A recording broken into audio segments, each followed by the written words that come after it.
Yes, yes. Welcome to Foot in the Door with me, Jobi. After a month's hiatus, we are back with what I hope to be a fantastic episode. This month, I'm joined by poet, rapper, DJ, and self-professed flower child and Mancunian mermaid, Meduulla. Meduulla, welcome to Foot in the Door. Thank you. Thanks for having me.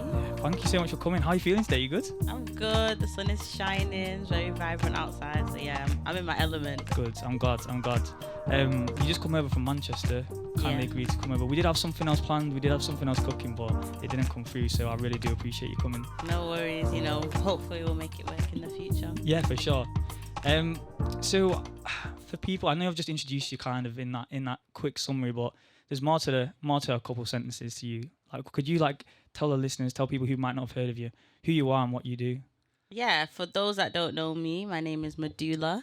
That's Meduulla, 2 U's, 2 L's. Nice. I'm a rapper, poet, DJ in training. Yeah. And yeah, I make jazz rap, I make chill hop, I make music for the groovers, for the lyric lovers, people that like boom bap and like classic hip hop. That's what I do. You do. Conscious rap is the thing that gets thrown around. What does that mean when people say conscious rap? Do you know what? People have like mixed opinions on that term. Yeah. I don't mind it because like some of the stuff I do make is conscious, but I think people are conscious of being put in a box. But like, I feel like it just describes people that are more focused on the lyricism, maybe that use their music as a way to talk about society, politics, all of this stuff, which is something I do, but like, I'm the same. Like, I don't want to be put in that box. Yeah. I do what I say and like, I live by my music. Yeah. That's sick. You can tell that from your lyrics as well, and I've read up on some of the stuff. I've listened to some of the other interviews you do, and you are quite witty and humorous in the way that you talk about like sometimes quite serious issues. Other times, you're just joking about your life, your lived experience. So it's good that you have that mixed bag in there, and whether it's conscious or not, I'm not to decide, but at least you can riff with it. I don't know. Yeah, no, for sure. I feel like life is mad serious, and like I just love like humorous music. Yeah. Like Outkast, people that just bring like funniness to their music. Yeah. I really like it. Anderson .Paak does it a lot, and Bruno Mars. Like they really inspire me. So That's it. You just dropped your new jazz-esque single Limbo earlier in August. I did. Absolute banger. Thank Let me tell you. We're just Thank about to you. hit it as well. Oh, amazing. How has the last month or so been since you dropped the single? It's been mad, like I was just saying to you, being an independent artist, it's literally like so crazy. You never know what any day is going to be like. Mm-hmm. So putting this single out, genuinely did not know what was going to happen. No.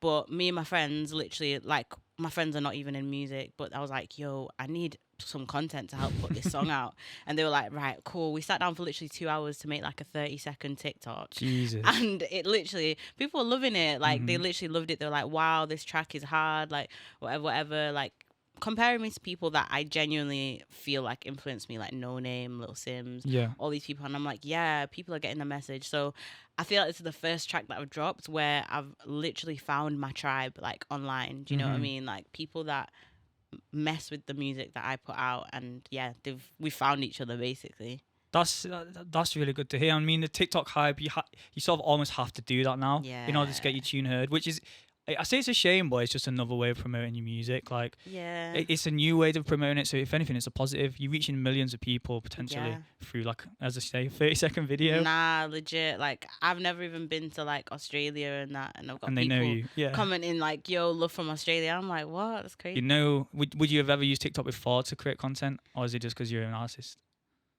Definitely just because I'm an artist. But actually, I do like doing things like Get Ready With Me's and stuff like that. Okay. And like, I like outfits. So I probably would have still posted outfit stuff, but I guess it probably would have been less. The outfit slaps today, to be fair. Thank you. Thank you. It's what we do. Yeah. So I feel like I still would have used it, but maybe as an artist, I use it probably more intentionally now. Okay. Right. So before we hear the single, I read on your Bandcamp it said that Limbo is a commentary on the grey area of cultural disconnect for diasporans faced after migrating to a new country and assimilating into a new society, which is quite a heavy context for the song. When you listen to the song, it's such a bop, as you were saying before. Yeah. So you bring in those sort of key themes, those serious themes, which I'm guessing from your own lived experience to a wider audience. Could you just tell me a little bit about why that's important to you?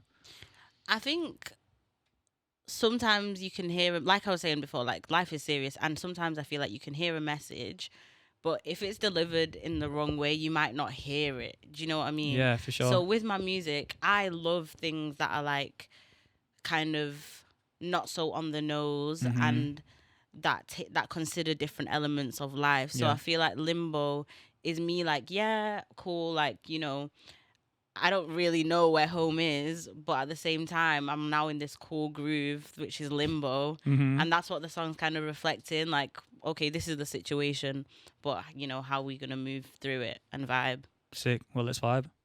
Nice. Banger. What a tune. Thank you. So, Limbo. You said you can be feeling in a little bit of a limbo sometimes.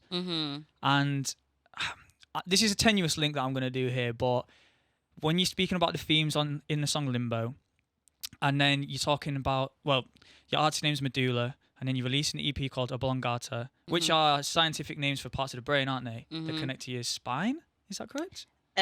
It's a place in your brain that controls. It's a control center for your body. So yeah, it could be connected to your spine, or it could be connected to, like, it might be responsible for like respiratory system, right? Stuff like that. So it's just a control point in your brain. That's sort of sending messages across your body. So are you kind of, a lot of the songs, a lot of the themes that you're drawing upon is based on communication, connectivity, would you say? Is that fair to say? Do you know what? In a way, yeah, like maybe connection to myself. So where I was going with it, Meduulla is like a name that came about because my mum always used to tell me, like, use your medulla oblongata. So I was like, oh, that's actually dope. Like, cause she was, I know, a cool thing for your like mum to say. she'd be telling me like in an annoying, like she'd be annoyed at me. She'd be like, oh, you're not using your brain, like use your medulla oblongata. That's so cool. I know, but growing up, I was like, that's actually dope. Yeah. And then because this is my first project, I thought the last name for Meduulla would be Oblongata. And I feel like when you know someone's last name, you really know them. Yeah. So I was like, okay, I want my listeners to get to know me / my last name. Yeah. And yeah, so it's like connectivity, but like connection to me. Like I want people to get to know me. And then Limbo is like a story about me, how I came to this country and maybe how other people can relate to moving to a different country and that feeling.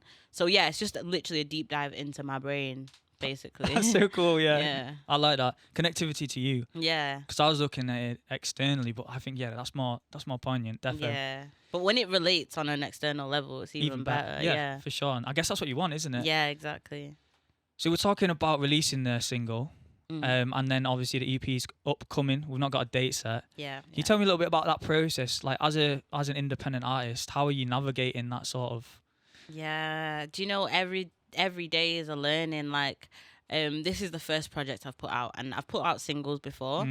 And I learned a lot about the process of releasing a single. Yeah. But what I didn't know is with a project, especially when like you're bubbling at the minute, like it's not probably the best thing to drop a single, like not to drop a project all at once. Yeah, for sure. So like now I'm just trying to drop like single 1 month, another single another month, and then another single. Yeah, to give like the singles time to marinate basically. And now I recently switched distributors, which has also like contributed to like pushing things back, because like speaking to the new distributor, they're like, no, it's probably better to like, you know, kind of push the singles fully and not forget about them, which is true, because you put all this effort into making a song just to put it out and then forget about it in a week. Sure. It doesn't make sense. Like literally like letting people listen to it is the best way. So yeah, that's just something I'm learning. And it has been annoying because literally it was meant to come out in August, but now it's probably looking like November or something. But it'll definitely be worth the wait. And again, like it's a learning curve, first project, and yeah. See, when you're sitting on something that you know that is like fire, like you know the single's great, the rest of the EP I'm sure is amazing. Fire. Have you got it boxed off? What do you mean by boxed off? Like as in recorded, you kind of know what's like it's in my hand. Yeah, like literally it's right here. And I listen to it often. Like, there's been times where I've even like gone back and forth with my producers. Like, let's just make it even better. Like, let's get a feature on this. So I've got 2 features on it now, which I didn't have before. And I'm even adding extra tracks now. Right. So literally, I'm trying to lean into the process of taking my time, because I feel like I am someone that's very go, go, go. Same. Like, I know. It's one of my biggest downfalls. Right? No patience. No patience. And it's like, I always regret it. So I why do I always do it? Like, literally. Yeah, So, yeah, that's like something that's taught me, like, taking time is not that bad. And in my head, I'm like, oh, people are waiting for it. People are waiting for it. No one's doing that. Like, that's one of the biggest lessons. Yeah. It's not new music to you, but to the rest of the world, it's new music. New. Yeah, exactly. So like long it out as much as possible. Literally. So I'm like, I'm kind of not over the EP, but I'm working on the next thing. So it's good because I have like kind of boxed it off, and now I'm working on the next thing. So when this comes out and it's fresh, I'm gonna have stuff to lead up. So see, yeah, that's just they're the sorts of lessons you don't know as a newish artist, you know, Yeah, like for potentially sure. until you've done it. Yeah. So it's good that you've had the help and support, I guess, in this stage before you drop it, and you're like, oh, damn, I wish I did that back then. 100%. Let's talk your first tune that you picked. This one's you picked a live version of Tyrone. Yes. Erica Oh Badu. my What an individual, what a performer. Oh, literally. I recently saw her at All Points East Festival. Oh my god, that looked insane. I nearly wet myself. Like, oh, it was so good. She was amazing. Why'd you pick this tune? Well, I could have picked any Erica Badu song, but this one, I feel like I really could feel her passion, and the live version as well. I could feel her passion and the energy of the crowd as well. And I think she's someone like me. It's a humorous song. It's like, call Tyrone, tell him come get his things. Like, he's a bum. Like, do you know what I mean? Yeah. Like, and I feel like she talks about real experiences and in a funny way, and like everyone can kind of relate. So I like that track for sure. I love that. Let's hear it. Okay, what a captivating performance that would have been. Yeah, I know. Unreal. Wow. You're right. You can feel the audience's energy and hers through the. Exactly. I know, it's crazy. She's an unreal performer, and it seems like an unreal person. Yeah, for sure. Like, just the way she carries herself is amazing. Yeah, it's class. So it's been busy for you from like lockdown to Leeds Fest performance last year, was it? Yeah. Which is like massive. I know. I feel like grateful that I've been able to do those kinds of things. Yeah. Yeah. But I want to talk about one moment in particular which kick-started the career for Meduulla, and that was featured on BBC Three's The Rap Game. Yeah. Can you tell me how that came about? That's a crazy experience. Yeah, so that was mad. Like, it was crazy. So I was a really big fan of the show, and people just like would always tell me, like, you know, like, your freestyles are good, whatever. So I started putting out more freestyles just because it was lockdown and there was nothing really. Is this online? Yeah, like on Instagram. And I think because everyone was online, people were just like really taking to the freestyles. And then one of the casting people from the Rap Game reached out and was like, "Would you like to be on the show?" And I was like, "Oh my god, like, okay, why not?" But like, I was so like taken aback by it because I was like, I have been thinking about it. It's been on my mind. Yeah. But I'm not gonna apply this year because I don't feel ready. And the fact that it came to me, I was like, okay, like, this is a sign from the universe. Let me just do it. And as well, I was just going off my uni degree, and I was just like, this sounds like something that I want to actually do. Like, I've been a writer for 10 years. Like, even though I've never touched a mic before, let me just. When you say you've been a writer for 10 years, what do you mean? I've been writing poetry since I was like 10, literally. Like, wow. Me and my dad is also a writer. Like, he's amazing with it. He writes in English and Shona, like my native language. Wicked. And he's just like, any word in the dictionary, I promise you, he knows it. Really? Yeah. So as a kid, like, I was the same. Like, he would just get me excited about words and their different meanings and stuff. Sounds like that. Sounds like your parents use a very like flowery vocabulary. Yeah, they are the most my dad is the smartest person I've ever met in my life. That's so cool. Literally. So yeah, they just got me excited about words, so I've been writing since then. Nice. Yeah, so then I go on the show, but they're like, "Oh, you're actually a reserve. Like, you're not gonna be on it from the beginning." So I'm like, to be honest, I was chilling. I'm like literally sipping my wine. Like, I've got cucumbers on my eyes. Like, no way. Literally, because I was isolating. Yeah, because I was isolating in a hotel that they had got me for like weeks. So I was like, let me just, and I wasn't allowed to see anyone. So I was like, let me just chill. Like, you know, have a good time. That's so good. Yeah, I know. And then like literally, as I was ready to go home, they were like, "Oh no, someone like has dropped out, and you're gonna be replacing them tomorrow." So then I was literally thrown in, and I was like, "No way!" And yeah, it was mad. Like, first, like the environment was a bit hostile because I guess they were sad that their friend had gone home, and like I just come in or whatever. But like after a while, like it was calm, and like I learned so much about like just the industry, and yeah, it was cool. I seen the video on YouTube of you. It's the YouTube title's like Meduulla smokes Oaksy B or something.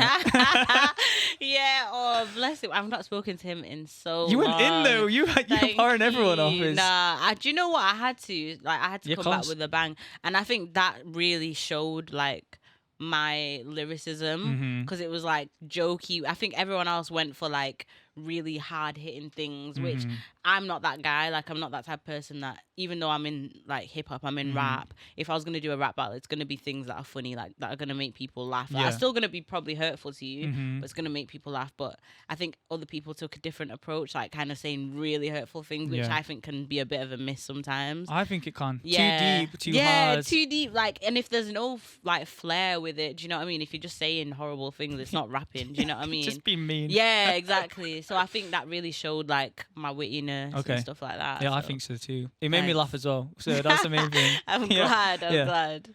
What's it like being a woman or female solo artist in such a male-dominated like industry? Because raps, I know there's loads of up and coming female artists, and especially in America, loads of female rappers. But I don't know, the UK doesn't have as much of a big scene for it. Of course, Little Sims, but how do you find, like, especially on the program, you were the only woman? There was another one, Poca. Oh, okay. But so I think what they do every year, they have like 2 women. Okay. And then 3, and then they also make sure everyone's like from different parts of the UK, which I think is good. Like that's like well a good. Quota, yeah. So yeah, there was another woman, Poca, and she's amazing. And I think I'm different because I'm not doing kind of like, I'm not rapping like the Mandem, if that makes sense. Like I'm doing kind of like jazzy stuff that's a bit like softer, and I think that's harder for women to do. But women that rap like Mandem get more props. Do you know what I mean? Because they're like, oh, you're rapping like the guys, whatever, which is still sick. I do, but I don't think that's why you should get props. Like you should just get props because what you do is sick. Yeah, of course. So and the lyrics. Yeah, and the lyrics. And I did find it hard because I was like, oh, do I have to now like mold myself into what I think people want me to be like, or should I just carve my way? So I'm like, I used to really struggle with that. But the more I lean into myself, the more I do literally what comes naturally, I find that my people are drawn to me anyway. So it is hard because literally I'll be on a lineup and like maybe be the only woman there and feel like a little bit intimidated because everyone's doing like hard hitting stuff, and I'm just like, yo, kick it, like let's do something cool. But then I think that's what stands out, because I was watching like literally, I was watching an interview with Ed Sheeran, and he was like, oh, you know, I went to this event and like I was like, I think it was like a comedy night or something, and he was like, I was literally like the only white guy there with a guitar. And it was a comedy night, but an open mic, and I just decided to go up there and do my thing. And that's when people remembered me the most. And it's so true, like where you stand out. So I try to use being like a woman as like a power. I don't want it to be a crutch. Because I like more times you're gonna remember me if I'm the only woman on the lineup. Of course, yeah. So yeah, that's just what it's like really. But I try and take it in my stride. Do you, and I reckon that's the most important lesson, I think. Yeah, if you're not true to yourself, you're not going to enjoy it either. Yeah, literally. And it's all, you're not doing it, I mean, you are doing it because you want to make something of it, but you're doing it because you enjoy it and it's something you love. Yeah. So you're not trying to fake anything. Yeah. Do you know what I mean? People can see authenticity, so... Of course they can. Yeah. And if you're loving what you're doing on stage, people are going to love it way more. Yeah, do you know? If you're kind of awkwardly like, oh, I think I should be doing this, I'm trying to intimidate... People like... I don't know if you should be like, people will feel the uncertainty. So I'm having a good time. Are you sure you're having a good time? Like, I don't know. Yeah. Literally, I had a massive like revelation. I was like, yo, I'm like, but it was before a show, a really important show to me. It was opening up for Souls of Mischief, and I was like, seriously, yeah, wow. And I was thinking, I am nervous as hell, and like. My boss, like my old boss, he was like a booking agent. He got the tour together, so I was like, he's probably in the crowd. And like we didn't end on good terms. So I was like, oh my god, this is extra reason why I need to like do a sick show. Yeah. But anyway, so I'm proper nervous, and then I think to myself like, if I just pretend to be confident, no one will be able to tell if it's pretend or if it's real. And it's so true. Like it was one of the best shows I did. Yeah. It's like literally faking it till you make it. It's so till you true. Make it. Like, but you fake it to yourself to the point where you actually believe it, and then you are believing it. Exactly. Yeah. So true. That's sick. Speaking of confidence, this next artist he's not short of confidence. Kanye West, Spaceship. Yes. Why'd you pick this tune? Oh my god, this is probably whole album Yeah. is probably the reason why I dropped out of uni. And what album is it? College Dropout, Yeah, baby. yeah, yeah, Literally, like, I really commend Kanye. I know he's got so many problematic traits, and don't want to take away from that, but he's one of the first people that made me believe in what I do. And this song is just so, like, I used to listen to this when I had my first job, like working at JD, and I was like, yeah, man, like, I just wish I had a spaceship to fly away, and it would be like my way of escaping through music. So. I'll rate that. Let's get it. What a tune. I know. It was really hard to pick from the album, but I know. How did you pick the 5? You've picked 5 tunes. How did you pick them? Like, what was the process? The process was just like, when I really think about songs that shaped me, maybe not even necessarily musically, but as a human that wanted to maybe start thinking about making music. Yeah. These are the tracks. Okay. Yeah. And I was bugging you for ages, being like, can you please send me them, send me them, send me them? And you're like, yeah, okay, yeah. I know, it's because I was like, which one? Like, literally. That's fair enough. Yeah. I don't think I've asked a few people now to do this, and like I always get the same things like, how do you want me to pick 5 tunes from my whole entire life? I know. But I think so far you're doing well. Thanks. Yeah. All the songs that you sent me are sick. Thank you. Okay, so I want to touch on now. We've talked about your past. I want to touch on now because it's exciting for Meduulla at the minute. Yeah. But it's a lot of work as an individual on their own. You don't have a team behind you, do you? No team. So you're everything from like social content to getting in touch with the likes of annoying people like me saying, can you come for an interview? Like all of that's you. Yeah. How are you managing that? Do you know what? I don't actually know. I think I'm just trying to find, like, I really enjoy all the parts of music. So I think that's the main thing. Like, I always say to people, if you're trying to do music because you want to, I don't know, be famous or anything like that, or make loads of money, it's probably not for you. Yep. Because there'll be loads of times where people don't care what you posted or you're super broke. Do you know what I mean? Yeah. So in those times, the only thing that keeps me going is because I genuinely love doing this. So yeah, I would just say make sure you are literally loving what you're doing, and if not, like, it's cool to switch things up. Like, and in terms of content, like, unfortunately, it is probably one of the most important things nowadays, which is super annoying. Like, because when you are a one-person team, it's hard. Yeah. But I think, like, kind of going with your own consistency, like making sure, if you post once a week, commit to that once a week. Right. Or, like, if you want to, like, make content out of anything, like just getting ready or just taking yourself to a show, like writing a song, anything can be content. I think people just want to feel a part of your journey. Yeah. So yeah, that's something I'm trying to do more as well, because I'm someone, I just don't really like being on my phone, like in public and stuff like that. But sometimes it has to be done. So yeah, it has to get noticed some way. Yeah, for sure. And yeah, it's a tricky avenue because you sort of feel like you're forcing it a little bit when you make it. Yeah. And unless you've got like a big budget for a marketing campaign, like, everyone wants to do something cool, don't they? But that's going to cost hundreds, thousands potentially. So yeah, you've got to get creative. Yeah. And as well, I would just say, if you are not the type of person, because naturally, I think you asked me before, like, would I be on TikTok if I wasn't an artist? Yes, I would. And I'd also be posting on Instagram and stuff like that. If you're not naturally that way inclined, you don't force it, because people will be able to tell and the content will be rubbish, and then you'll hate yourself even more for trying something that you didn't want to do. Like, you should just team up with someone that does do that. Right. Like, that is possible. You don't have to be an island. Like, I say that I'm on my own, but like, I have producers that I work with, I have videographer friends that I work with, and like, we all work together to try and make our visions come together. So create a community where you can do the thing, people can do the things that you lack in. That's really good advice. And like, you're utilizing your friendships and your relationships to get the job done, but obviously there's mutual respect there with the people you work with, and you're helping each other out. So it's a two-way street, you know what I mean? Yeah, it's important. I think everyone says that, build a community. Yeah, it's so important. And you're doing that through your relationship. You're saying that off mic, that you're releasing your tunes with the Manchester hip hop kind of almost legendary The Mouse outfit. Yeah. But you've never met them, have you? No, I literally have never met them. Like, we speak often Yeah. as well, and it's crazy because I think that is such a 2023 thing. Such a 2023. Do you know what I yeah. mean? Like, a couple of years back, you wouldn't even imagine making a track with someone you've never met or No. seen before.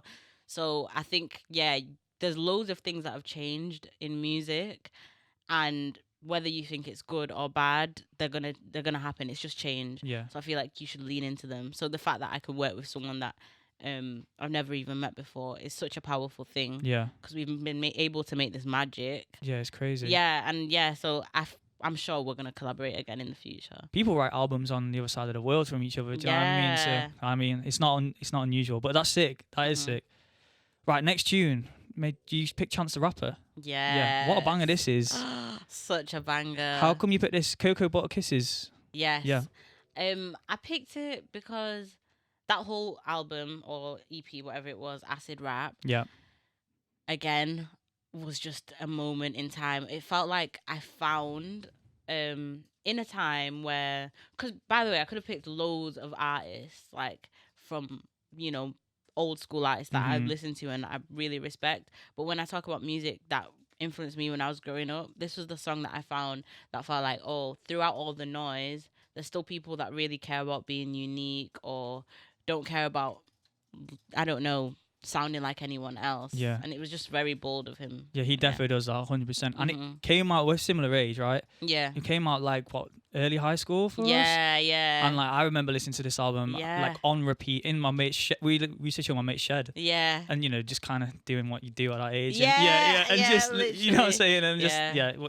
good memories. Yeah, for sure. Okay, banger. Rate that tune. Yeah, for real. Kind of nostalgic for me. Yeah, it takes you back. His vocals are very unique. Yeah, they are. His style and his flow is just unreal. The things he does with his voice, I'm like, what? Trust me. And he goes rapid. Right? Yeah, before we go on to the next section, there was a point in your last performance on the rap game where you're like, I hope I've got enough breath left. Yeah. Like, this guy, how's he going to have any breath I left? know, literally. He doesn't even worry about that. That's crazy. I know. He must have big lungs, probably. I know. So we talked a little bit about community before, and you're working with Manchester artists. You've had other features on some of your songs, and you're talking about collaborations upcoming on the EP. But community comes in different guises, and I guess one of the things I want to ask you about is your work with younger people. So you said you worked with youth music organisations in Manchester and in the Northwest. Why is that an important thing for you to do?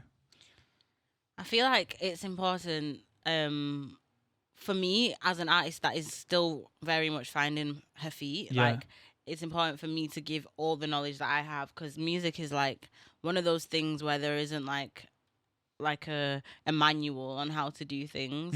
So for me, it feels like I'm connecting with the future generation of artists, and it's so important because I would want the same thing. Do you know what I mean? And it's definitely, it's like a cycle of life. Like, there's no way you can retain everything and keep everything. No, you have to like spread the knowledge that you have. So working with organizations and creating change through like the things that I say has always been like a passion of mine. So it's like positive action, isn't it? Yeah, exactly. Yeah, and empowering younger people to follow in your footsteps. Yeah, exactly. Because it isn't easy for everyone out there, and they don't have not exposed to the same opportunities as other people. So that's an amazing thing to do, and people should do more of it in their positions, I think. No, for sure. Like, I think even with youth music, we're having a discussion, and they're saying like their whole thing is to try and get rid of like gatekeepers, people that are just trying to keep everything, for themselves or for the artist they like, or everything like that. Like, every artist has the right to want to become an artist, and if you graft hard enough and work hard enough and your music is good, you should have the right to get there. You shouldn't be stopped getting there through like gatekeepers. Yeah. And it's just a pleasure to work with organizations like that, because you can tell they really care about artists and stuff like that. So yeah, like if I can help people get through to somewhere, like that's exactly what I want to do. That's sick. That's so cool. Are you a believer that hard work trumps talent? Yeah. Yeah, for sure. Like, I know loads of talent, and it's not even there's an actual equation for life. It's like hard work plus consistency equals success. Okay. So I feel like, and talent in that though, I would put, but at the same time, I think talent can be missing. And if you have those two things, you can still make it. Like, there's loads of artists I just think, what the heck? How Sway? Like, literally how? But, yeah, it's unfortunate, but it's true. Like, talent is just not enough to carry you through, because there is loads of talented people on this planet. And what sets you apart is your drive and your consistency. Yeah. I think I agree with you. Nah, for sure. Yeah. And it's a shame. It is. But at the same time, it's like that, it's like the pipe dream thing. It's like, if you work hard enough, you will achieve it. Yeah. And I think in most cases there are scales, and you can work really, really hard but not get noticed. But I think on the whole, if you do work hard, then it can happen for you. Yeah, 100%. So work hard. That's basically what I'm saying. Yes, work hard. Like, most people, we're so, with like the social media era and stuff like that, we're so used to seeing people's successes, like thinking, oh, this person's now at an awards show, or this person's got, like, you know, their music played on this show, or whatever. Like, you might be looking at people's achievements thinking it was instant. No. But no, literally, there's a whole journey behind it that no one shares. So yeah, work hard. Yeah, definitely. Yeah. Next artist has definitely worked hard. Well, I remember when this album dropped, it was like unreal. Yeah. No Name. Yes. And I can see similarities in the style, like, Thank you. which is sick. Yeah. Why did you pick what tune we got? We got Diddy Bop, of course. Yeah. They're probably the best song on the LP. Yeah. I love it. Why did you pick this song? Because it's a bop. Yeah, Definitely. it is a bop. Yeah, it's an absolute bop. Yeah. And I think I just appreciate No Name. Anything that she drops is just like music to my ears, literally. And like, she's someone that, outside of her music, I love the way that she is as a person. Like, she really cares about like social change, racial injustice, and all of these things that I feel like, as an artist, you might, like, if someone was asked to pick spread your message or, you know, carry on making your music and being popular, I think she would pick spread her message. Okay. And I think that's really powerful, because I think in this life you need people that are like influential, that actually stand for something, because if you don't stand for something, I feel like it's so easy for you to be like molded, or like, do you know what I mean? Yeah, misled. Misled. Pushing the wrong message. Exactly. So I think it's nice to have someone like her who doesn't care about, like, I don't know, being famous and stuff like that. She just puts out good music, spreads like amazing messages, and yeah. She has a strong moral compass. Yeah, literally. Do you think you have a strong moral compass in the same do. way? You're good. I do think so, yeah. Like, yeah. And I hope I don't change that. Yeah. I hope you don't either. Yeah. All right, let's hear Diddy Bop. Absolute banger. Yeah, for sure. Another nostalgia tune for me there. Like, Yeah. you picked so many good songs. Thank you. It was hard. But we did it. I bet.